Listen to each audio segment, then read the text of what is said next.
It's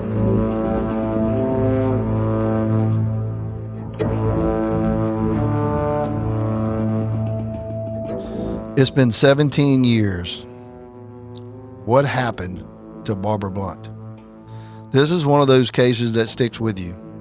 I think we all, including the family, just want answers, and we don't intend to stop until we get some. Here's what we know. It was Friday, May the 2nd, 2008. 58-year-old Barbara Blount went missing midday from her home. She lived at 25580 Highway 1036 in Holden. The Livingston Parish Sheriff's Office was alerted that evening. Once on scene, this is what we learned. There was no sign of forced entry. The back door was open. Pots were stacked on her kitchen floor, kind of like she was intended to maybe clean that day. She had some windows open. She had valuables that were left in the residence in plain view, so there was no appearance of any robbery. It appears as though someone lured her from her residence. Maybe someone she knew. Maybe someone startled her. A rainstorm hampered efforts that day and days that followed. The whole area was covered with water. Her vehicle was located approximately a quarter mile north of her residence. It was parked on a hunting club road in a wooded area. It rained so much, by the time the wrecker service got there to pull the vehicle out, water had came up and rose to where it covered the floorboard of the vehicle. We canvassed the entire area. We interviewed everyone with a possible connection to Miss Blount. Law enforcement partners, including the Louisiana State Police and the FBI, helped us chase every single lead. Volunteers from all over, citizens, fire department, people came from out of state to help search the area. We searched all the waterways, the entire wooded area, tirelessly. The description of Miss Barbara: she was born March the 29th, 1950. She had brownish gray hair, green eyes. She was around 5'7", approximately 150 pounds. Anyone with information on the Barbara Blount case is asked to call the Livingston Parish Sheriff's Office.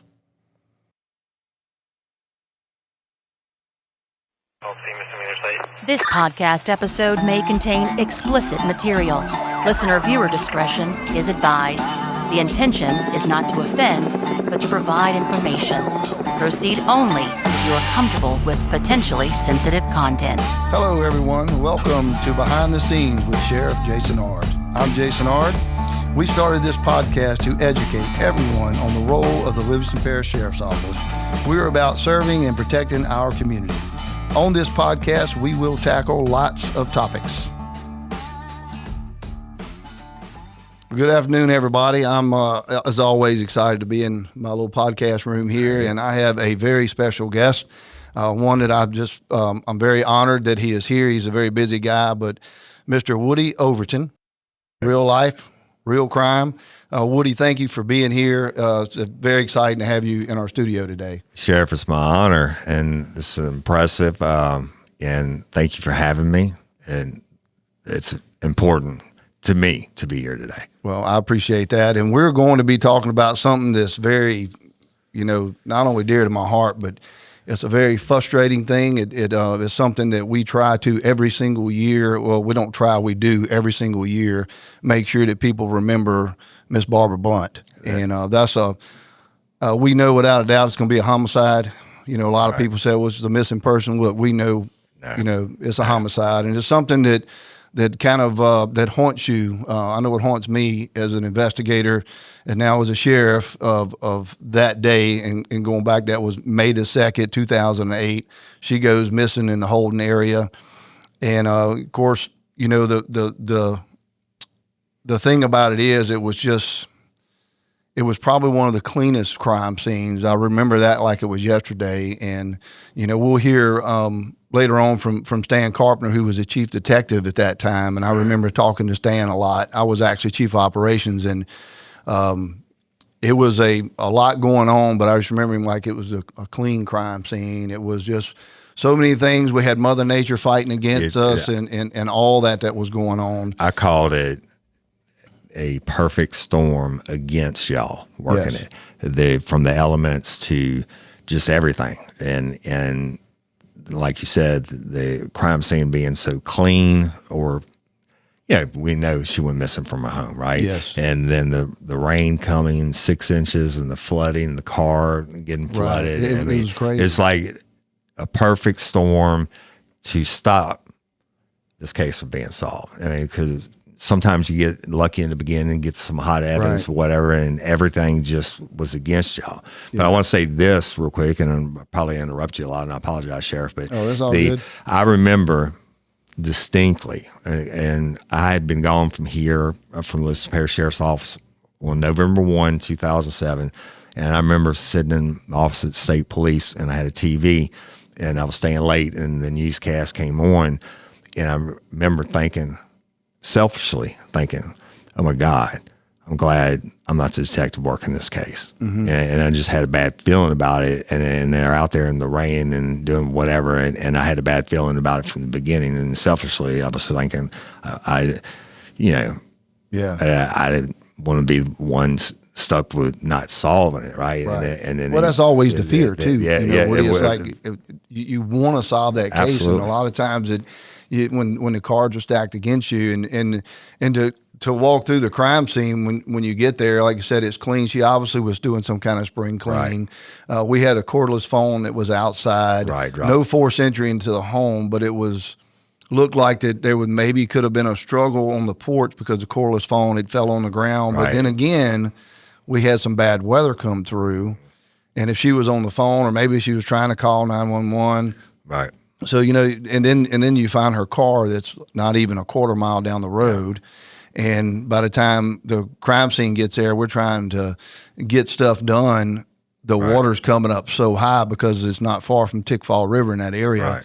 And it rose so fast that we couldn't even get the record there. All right.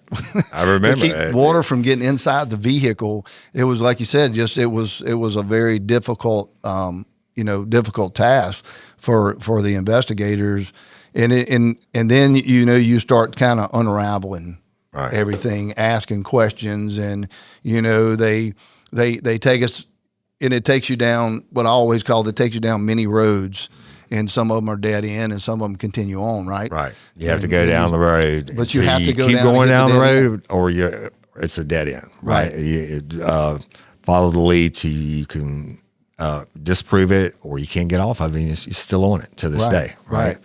So, I don't know if you know this, and I know you, and thank you up front, because you have really helped us with this case with your tip line. I mean, people call you, they tell you sometimes when they don't tell us, but you've been a big asset for this case, and we appreciate that. It wouldn't have happened. I don't think, I'll take it back. You invited me in and gave me the full case file, and asked me to use my platform to help, and we did that, and even after the sheriff, we did that, and I remember one night you texted me like 2:00 in the morning, like, "Hey, have you seen this?" And we were working and we were meeting and stuff, and then what happened? COVID. Mm-hmm. So it was, even after, during the investigation, it's like everything has been stacked against the trying to get Miss Barbara justice for Miss Barbara. Right. But people need to know, and I'm sure we're going to talk about it, but this is, I know that they see it, I call it her murderversary, the day she went missing, okay? And they see you on the news and they see y'all talking about it on that day. But that's not, this is a 365-day-a-year job. And Chief Carpenter was talking about having Miss Barbara's picture on his desk to the day he retired. I still have the playing card in my truck, and look at her every day. This is a active, ongoing investigation. Right. Is it cold? I can't call it cold because I know what's going on. I know the tips are still coming in. They're still being working. People need to understand that this is not something that's going to go away.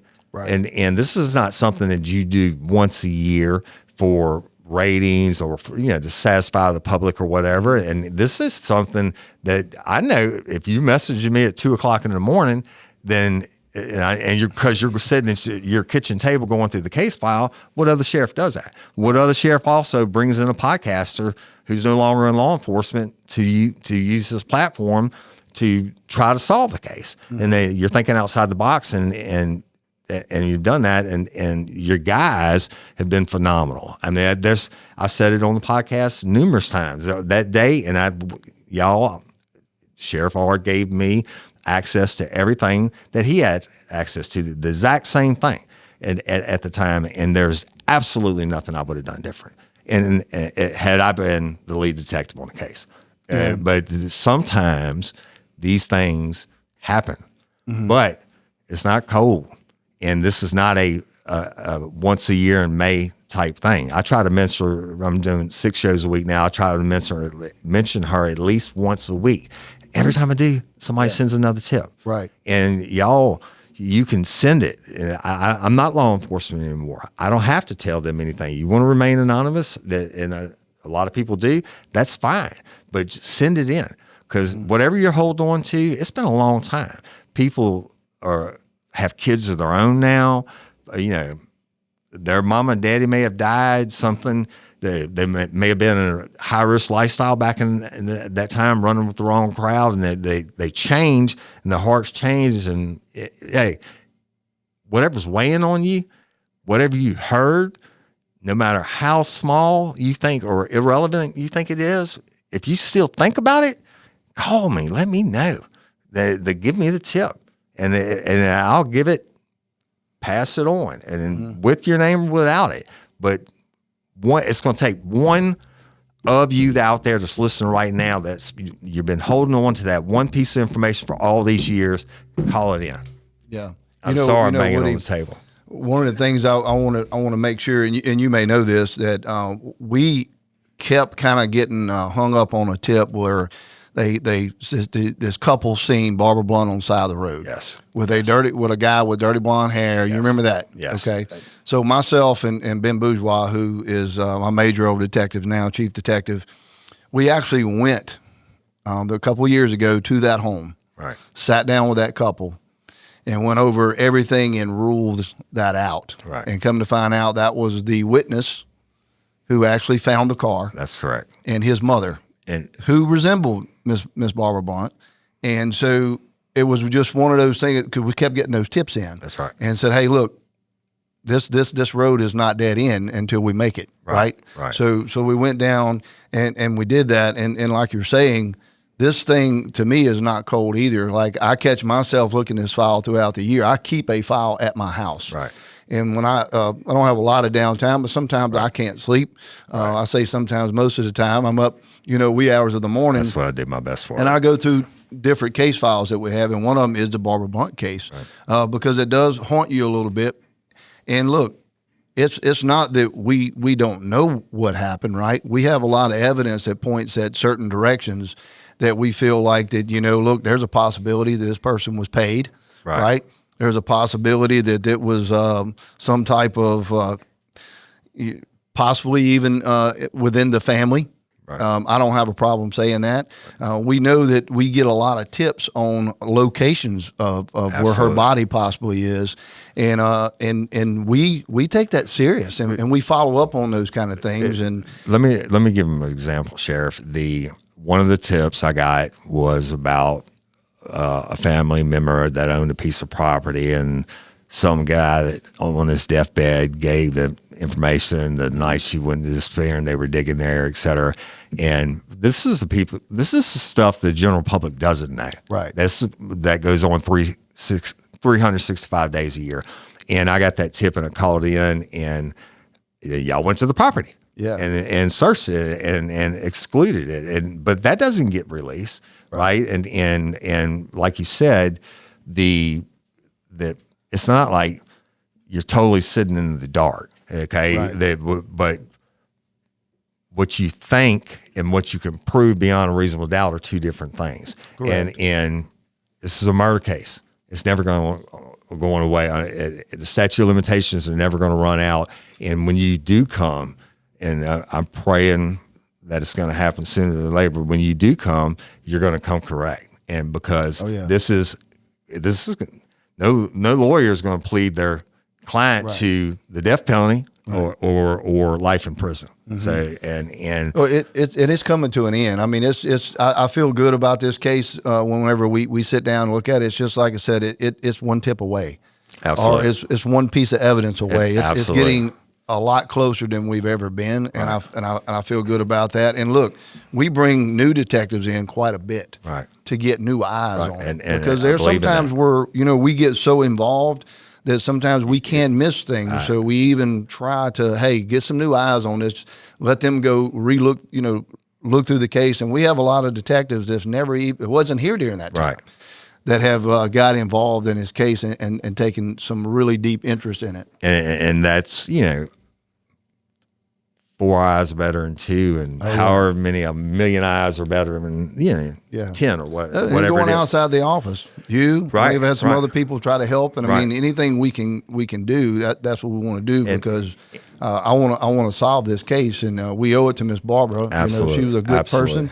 She didn't deserve what happened to her, and we owe it to her to get this thing solved. Let's talk about that for 1 second. This is not, most of the time y'all are dealing with high risk victims and stuff like that. Miss Barbara Blount, come on, man.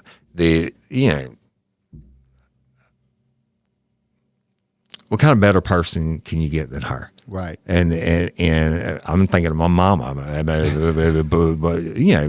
if this was my mama, she wasn't in any kind of dangerous lifestyle. There's no whatever.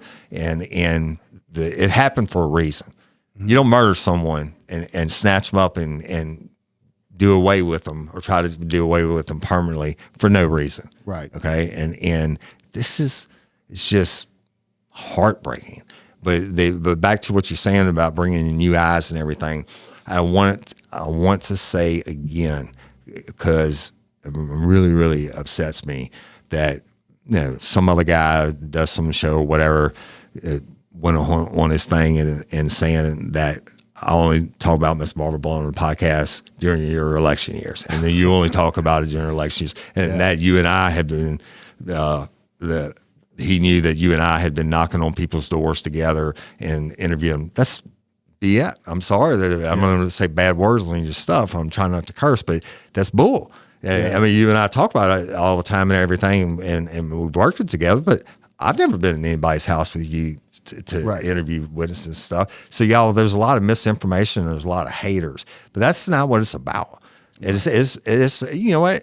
It's not even about Sheriff Ard or Livingston Parish Sheriff's Office. It's about getting justice for Barbara Blount. Right. Exactly. I don't care 100%. Who does it. I don't care who gets it and gets the credit and does whatever. Yeah, this is not a credit thing. This is about justice, and she deserves it more than, I would even say more than anybody. Look, like you said earlier, she was a very good person. She was a hard-working person, a widow. Absolutely. And they had been through a lot, and she, she didn't deserve this. Nobody deserves this kind of stuff. And again, I took an oath of office to serve and protect my community, and I'm going to do everything I can to solve this case, including working with people outside of our office. Right. The FBI showed interest in it. They've helped us a lot. We have a lot of people that's trying to make this happen, and that's what makes me feel more confident today than I have been. But yeah, look, those tips come in year round.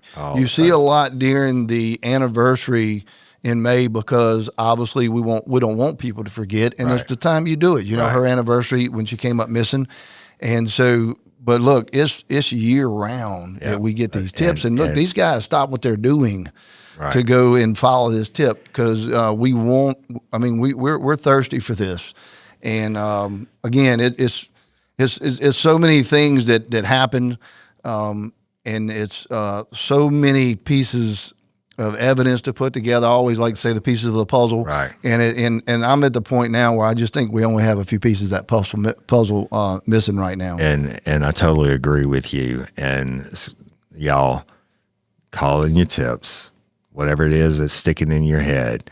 You know it. You think it's stupid. It's not. Call it in. But again, I want people to know that it's not a cold case. Y'all work it. I don't know what y'all do on what all other tips you get. I'm not going to pretend that I do. But I know Woody Overton knows what he gets in, what I pass on, and I know, sometimes I don't know what the outcome or exactly the steps that y'all take to investigate it, but I get the call back saying, no, that's not going to be it. But I know it's being worked, and that's what's important. And y'all, what if it was your mama? What if it was your sister, your grandmother? Mm-hmm. Right?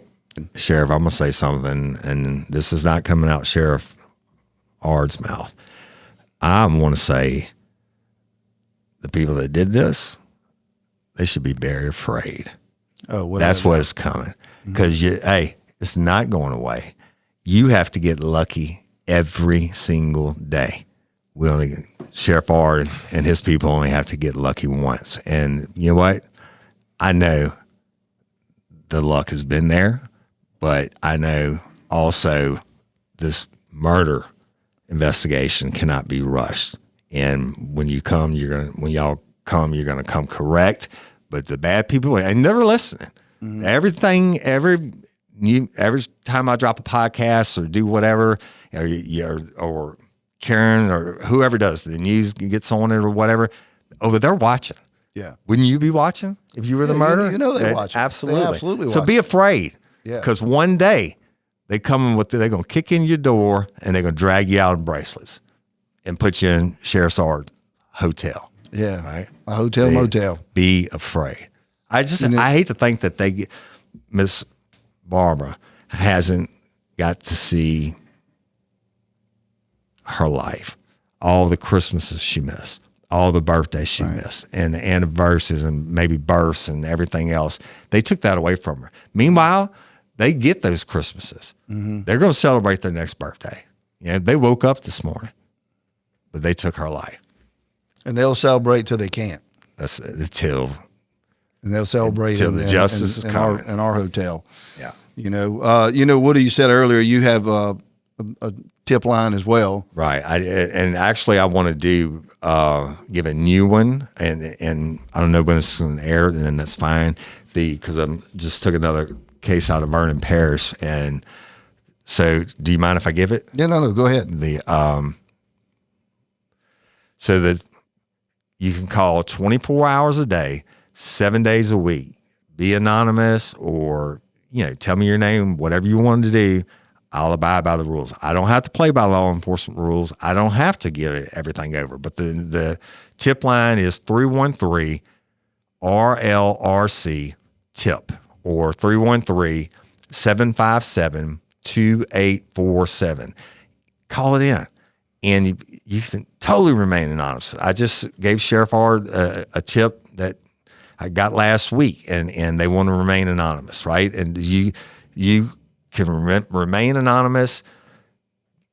Whatever you're holding on to might be the straw that breaks the camel's back. 313-757-2847 or 313-RLRC Tip. And I'm the only one that reads it. Call in your tips. We need them. And you also can tune in our Livingston Parish Sheriff's Office app, and we have a tip, That's right. A tip line there. You can actually directly give us a tip. You can remain anonymous, or you can just call us. Yes, and you can do the same thing. You can remain anonymous. Whatever you want, call us. Contact Woody if you feel more comfortable. Right. Get on our app, submit a tip. Do any of those things. Right. We want your tips. We want to be able to continue. We're going to continue investigating this, but we need those tips. We Right. want them to come in. And so and I haven't done it yet, but I need to share your app on the Real Life Real Crime Community app, and there's a section on there about Miss Barbara Blount also. So cross promo, y'all do it. The more you talk about her, the more not more likely. The more you talk about her, the quicker we're going to bring this case to conclusion. Yeah, it's a fact. Every time I mention her name, I get a new tip. Yeah. So one of the things that as we wrap it up here, I want to kind of take us through what happened 17 Absolutely. years ago. Absolutely. 17 years ago, it was May the 2nd, 2008. 58-year-old Miss Barbara Blount went missing midday from her home at 35580 Highway 1036 in Holden. Livingston Parish Sheriff's Office was alerted that evening, and once on the scene, this is what we learned. There was no signs of forced entry. The back door was open. Pots were stacked on her kitchen floor, which we knew that she kind of cleaned that day, and that's what she had done. There was all her valuables were left in the home, nothing missing.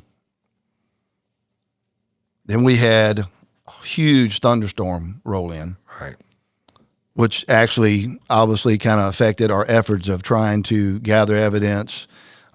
We went over the whole crime scene, but the whole crime scene where her car, which was located about a quarter mile down the road, right, completely covered in water, rising water. I mean, Mother Nature was doing what Mother Nature does sometimes. It was just a really challenging moment for your investigators. Right. It rained and rose so much that it actually covered the floorboard of the vehicle. We canvassed the entire area, interviewed everyone possible. That whole community was so impacted. Right. They all knew who Miss Barbara was. It was a very well-known family. We had not only law enforcement partners, the Louisiana State Police, FBI. I know we had local firefighters there, just right, search parties. We had people show up on horseback, everything that we could to try to search the area around her car and her home eventually. And we had so many volunteers that showed up and helped. From the waterways, the wooded areas, and it went on for days right, and weeks, right, us trying to find something. And so I just don't want people to forget Miss Barbara Blount. Never. And we're not going to do it. Miss Barbara Blount, her date of birth was 3/29/50. She had brownish gray hair. We'll share a photo of her. She had green eyes. She was about 5'7", 150 pounds.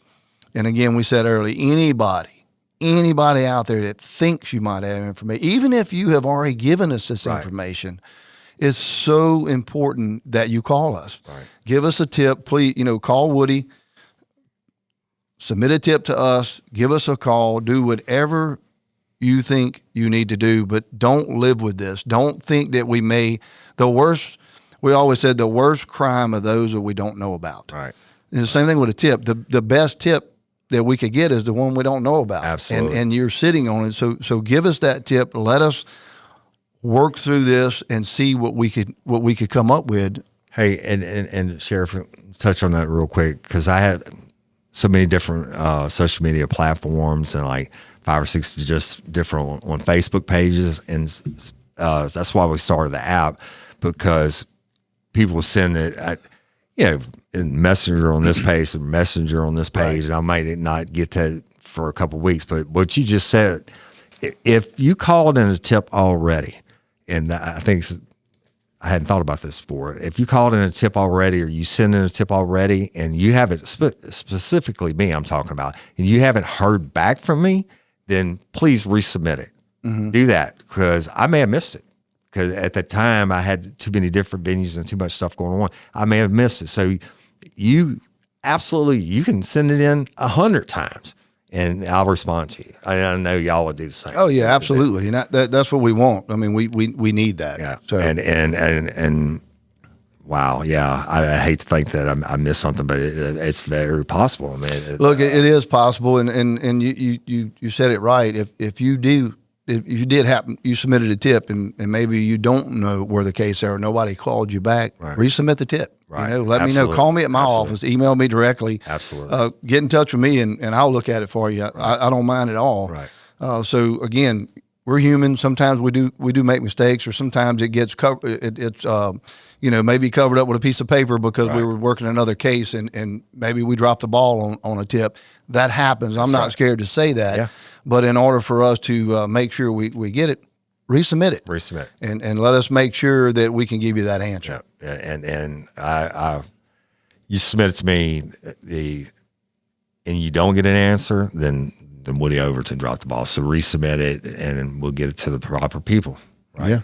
And look, this is, people from all over the country have sent stuff in. We have psychics and all kinds of. There's no call. Hey, you know what? I got no problem reading their stuff and listening to them and talking to them. Who knows what may come out of it? But that's what you were talking about earlier. You go down the road to you hit the dead end. And you turn around and get on another road. Right. So, well, we're going to keep doing. Any final thoughts on the case? Man, I just want those people to be afraid. I really do, and I want everybody out there to know this is not cold. Cold means you got nothing. You're following nothing. You're not chasing down anything. That's a cold case. This is not a cold case.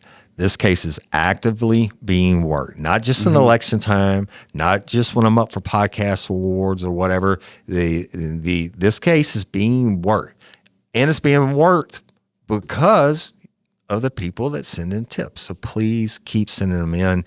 And if I have not responded to you, resubmit it until I do. Okay. Well, Woody, look, man, thank you for being here. Hey, I love you. You guys, y'all are awesome. I appreciate it. Thank you for all the help that you have provided for this case and to continue to work with us on this. And I can't wait to the day comes, and I think it's very soon that we get to celebrate the closing of this case because I know it's coming. I feel good about it. Just gave me and I appreciate it. And look, if you're out there, you're enjoying the podcast, remember to follow us on YouTube or whatever listening platform you may be using. Doing this is completely free. And it's a great way to be alerted as new episodes drop. So with that, they'll do it for Behind the Scenes with Sheriff Jason Ard. We appreciate all of you listening. Download our app. Also, you can follow us on social media. And thank you, as always, in Livingston Parish. We love our schools, we love our churches, and we absolutely believe in the Second Amendment. Thank you. Be safe, and God bless.